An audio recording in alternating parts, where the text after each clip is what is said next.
తయారైంది. ఇప్పుడే నాకు ఒక మంచి పార్ట్నర్ దొరికాడు. ఊరూర్లో అరకు కాఫీ తాగిచ్చేదానికి అరకు కాఫీ సెంటర్లు పెడతానని ముందుకు వచ్చాడు. ఆయన ఒకసారి మాట్లాడితే మీకు ఒక ఐడియా వస్తుంది. అందరికీ నమస్కారం అండి. ఈ అరకు కాఫీ అనే కాన్సెప్ట్ నేను బిల్డ్ చేసిందే నా రోల్ మోడలే చంద్రబాబు నాయుడు గారు. ఆయన విజన్ని ఎలా ఇన్విసార్జ్ చేద్దామా, ఏది చేస్తే బాగుంటుందా అని నేర్చుకున్నప్పుడు ఈ లాస్ట్ 7 ఏళ్ళు నుంచి చేస్తున్నాను నేను అరకు కాఫీ వైజాగ్ నుంచి. నేను నేర్చుకున్న 2 సైన్స్లు ఏంటంటే అండి, women and coffee or a great combination.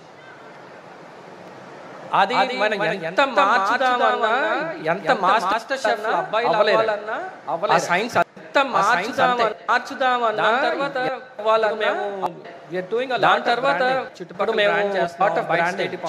Brand చేస్తున్నాం, బయట స్టేట్ పంపిస్తున్నాం, మన కాఫీ బయటకు పంపిస్తున్నాం.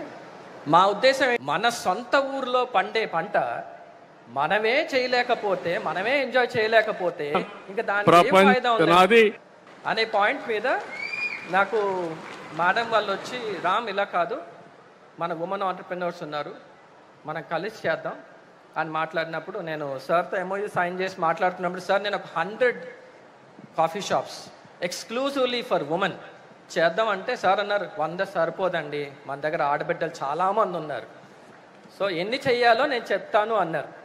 సో మా ఉద్దేశం అండి, ఇంకొక 5 సంవత్సరాల్లో ప్రతి ట్రైబల్ ఊర్లోని ఒక విలేజ్లో ఒక సక్సెస్ఫుల్ అరకు కాఫీ ఆంటర్ప్రెన్యూర్ ఉండాలి. ఇది మా విజన్ అండి. ట్రైబల్ ఊర్లోనే కాదు, పంట వాళ్ళు పండిస్తారు, ఎంత అవసరమైతే అక్కడ వాళ్ళు కూడా సెంటర్లు పెడతాం. ప్రతి గ్రామంలో మేజర్ పంచాయతీల్లో కూడా అరకు కాఫీ ఎక్స్పీరియన్స్ సెంటర్ ఉండే పరిస్థితి రావాలి. దానికి మీరు సిద్ధంగా అండి. మా ఆడబిడ్డలు ఉన్నారు, ఒక సెంటర్ పెట్టుకోవడానికి పెద్ద కష్టం లేదు. ప్రతి ఊర్లో కూడా అరకు కాఫీనే కాకుండా మీ దగ్గర రెస్టారెంట్లు పెట్టించి ప్రపంచవ్యాప్తంగా ఉండే వ్యక్తులను రమ్మని మీకు భాగస్వాములుగా తీసుకొచ్చే బాధ్యత నాది. మీరు దీన్ని ఉపయోగించుకోవాలి. వారు ఒక మాట చెప్పారు, నేను నచ్చాను. వంట అనేది ఆడవాళ్లే చేయాలి. ఇప్పుడు మగ చెఫలు వచ్చారు, అది వేరే విషయం. ఆ చేతి మీకు తెలుస్తుంది, ఐక్యూ మీకు ఎక్కడ ఎలాంటి వంట చేయాలంటే రుచికరంగా ఉంటుందో, ఎలాంటి రెసిపీ వేయాలన్నో దాంట్లో కరెక్ట్గా వేయడం కానీ, క్వాంటిటీ కరెక్ట్గా యాడ్ చేయడం కానీ, చేసిన తర్వాత ప్రాసెస్ కూడా ఎప్పుడు ఏది వేయాలి, ఎంత వేడి చేయాలి, ఎంత టైం దాన్ని వంట చేయాలి, అవన్నీ మీకు తెలిసినంతగా ఎవరికి తెలియవు. ఇప్పుడు చాలా మంది ఆడవాళ్ళ దగ్గర నేర్చుకొని వేరే వాళ్ళ పరిస్థితి రావాలి. పెద్ద చెఫ్లు అయిపోయారు. కానీ నిజంగా మీరు అనుకుంటే ప్రపంచాన్ని మెప్పించే శక్తి ఒక ఆడబిడ్డలకే ఉంది, దాంట్లో సందేహమే లేదు. కొంతమంది వేరేది ఎక్కడి నుంచి కాళ్ళు తయారు చేసి ఇచ్చింది కూడా మీరు సర్వీసింగ్ గాని కరెక్ట్ గా చేసి అక్కడ చేయవలసిన ప్రొసీజర్ గాని కరెక్ట్ గా ఫాలో అయితే ఒక ఎక్స్పీరియన్స్ తీసుకుందాం, మంచి సెంటర్స్ తయారు చేద్దాం.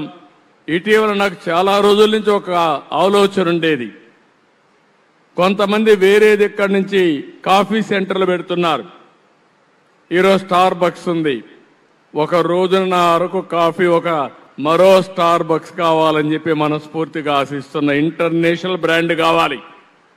అలాంటి బ్రాండ్ కావాలంటే మొట్టమొదటిసారిగా ఒక 100 పైలట్ పెట్టండి మంచి సెంటర్లో, నమూనా కూడా తయారు చేయండి.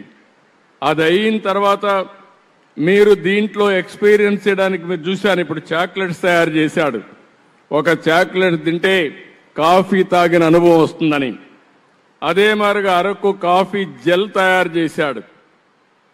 ఇలాంటి వేరియస్ ప్రోడక్ట్స్ తయారు చేశాడు. అరకు కాఫీలో వచ్చే వేస్ట్ తయారు చేసే మగ్గు తయారు చేశాడు. అంటే ఇవన్నీ కూడా చాలా బాగా చేశాడు. అవి చూస్తే నాకు అనిపించింది మీరు ఇంకా కూడా కొన్ని చాలా చేస్తారు కాబట్టి ఈ కాఫీ కూడా యాడ్ చేద్దాం. దానికి మీరందరూ కూడా సిద్ధంగా ఉండండి. మీరు కాఫీ తాగడం కాకుండా వేరే వాళ్ళకి కాఫీ తాగిచ్చే పరిస్థితి రావాలి. దానికి అది మా ఆడబిడ్డల వల్లనే సాధ్యం. అది చేద్దాం. Thank you. Thank you sir. Thank you అండి. మీకు పట్టణ ప్రాంతాలు ఉన్నాయి, మెప్మా ఉంది, గ్రామీణ ప్రాంతాలు ఉన్నాయి, డాక్రా ఉంది. దీనికి తోడుగా టూరిజం కూడా ప్రమోట్ చేస్తున్నా. ప్రపంచంలో ఉండే టూరిస్టులందరినీ అట్రాక్ట్ చేసే విధంగా కార్యక్రమాలు పెట్టుకున్నప్పుడు బిజినెస్ క్రియేట్ చేసే బాధ్యత నాది. దాన్ని సమర్థవంతంగా సర్వీస్ చేసే బాధ్యత మీరు తీసుకోండి, ఆల్ ప్లేయర్స్. Thank you.